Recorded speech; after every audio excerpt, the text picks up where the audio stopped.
we have to be able to listen to each other and absorb the realities and the perspectives, even if it's uncomfortable.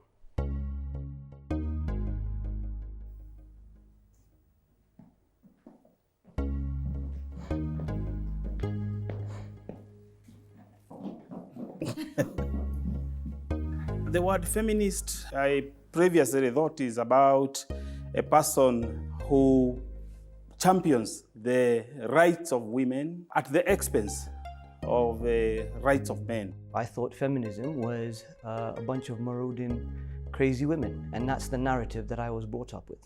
I think it's about time we normalized the concept of feminism.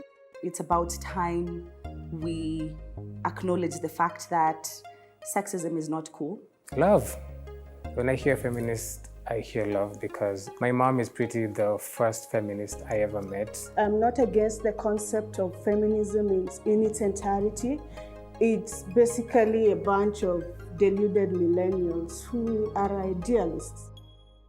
Feminism as an ideology is about equal access to opportunities. To say that you do not have a right to have access to this and that because you're different in terms of gender.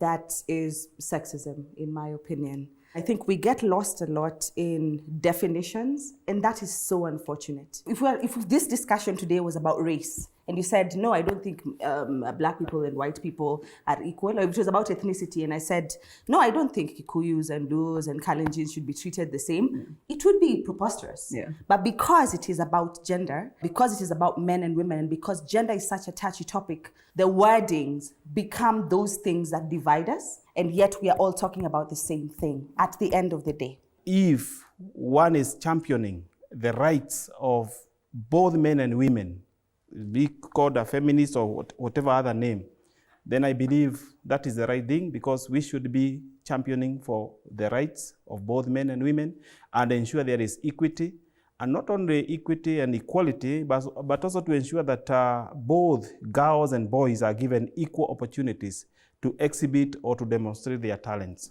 That is my belief. Long time ago, I used to think feminists are the women who go and protest outside court.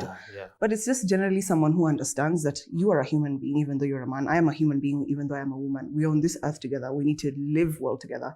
There are opportunities that I can't get, but you can get. So they're trying to, bring together the divide between men and women. So I believe everybody should recognize that human rights they should be distributed fairly and equally. Yeah. The funny thing about that question is how that word elicits so much argument because of what it stands for. For me, it's sad that that's what we get lost in. My father believed everything he said in the home was right. It was always supposed, by law, to be followed, whether he was right, whether he was wrong. My mother only had a voice when my father said she should have a voice. This is the place I saw oppression first in my life. And what oppression, how did it manifest? It was my father beating up my mom. It was my father beating me up. And now when things started changing was when my mother started fighting back. And this was physical. It's knives, it's blood, it's emotional abuse, words, and World War III. So my first time coming across the word, I also read the same thing. The idea that you believe in the equality and equity of all sexes. And I was like, yeah, this sounds really good because I want my dad to have a good life. I want my mom to have a good life. In fact, even children should be added in there. Children must have a good life. But I also understand the specification of the identity. There are things women particularly go through that I don't go through, you know? And even outside normal menstruation or physical stuff, it's also social. Like, people don't touch our asses when we walk in town, you know? So these issues are complex. They're really, really complex. We talk about them like this, it's just black and white. But what I think we also need to start acknowledging, they are very, very complex things. And I think just before, yes, I'm eating. you know, I hear you. Yeah, I'll just one thing that I think is like really just fighting to come out. I mean, feminism is as personal as it is political. We focus on what we've learned in academia. And then we argue. But we don't look at what the personal in feminism is.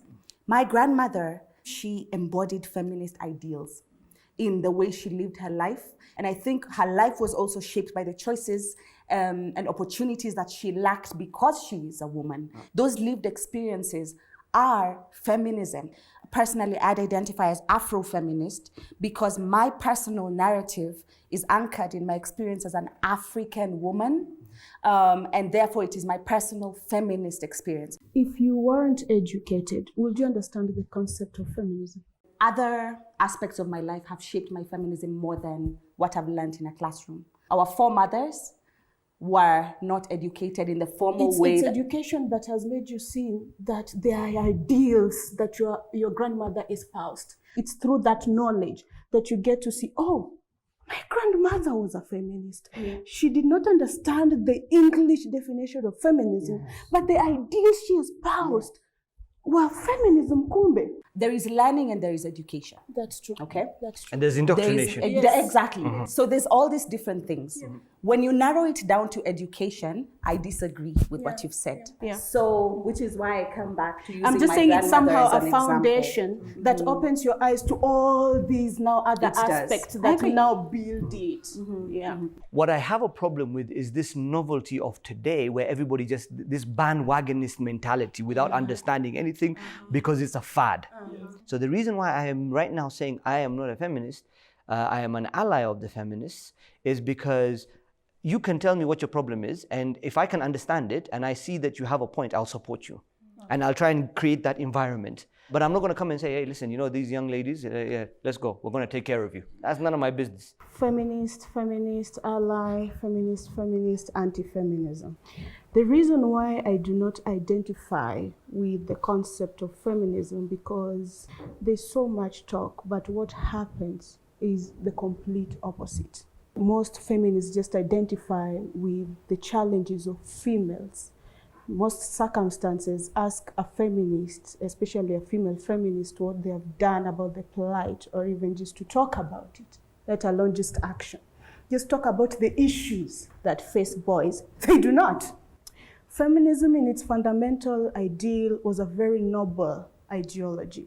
Whether you're talking about the suffragettes who championed for the rights of women to vote, whether you're talking about the hunger strikes and the jailings that led to women having healthy reproductive rights. What I also respect about the first and second waves of feminists is that they inculcated men. The first woman in USA who was voted in by men when women were not yet allowed to vote. The modern feminists, most of them, I don't want to say all, but most of them, whatever they stand for are so idealistic, they are not real. When you're crying about wage bill, I do not think that women in job group F and men in job group F are paid differently. For example, research has shown that when in a working place, when the designated time is 8 to 4, a man is likely to come at 7 and leave probably at 6, 2 hours later. That increases productivity. A woman will leave at the stipulated 4 to go probably take care of the family, to go attend these social functions that inherently appeals to them.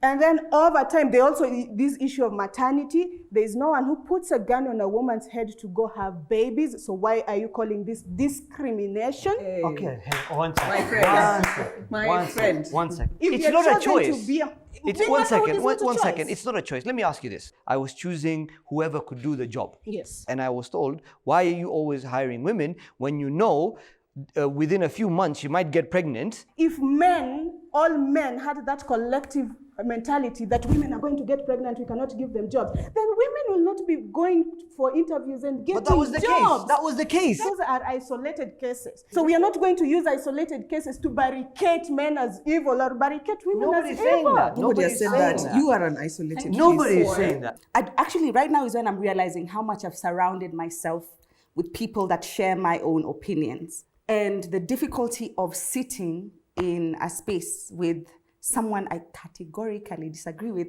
is like sitting on pins. But I would like to give you the respect that you deserve because you hold an opinion. My opinion is that you're speaking with so many layers of privilege.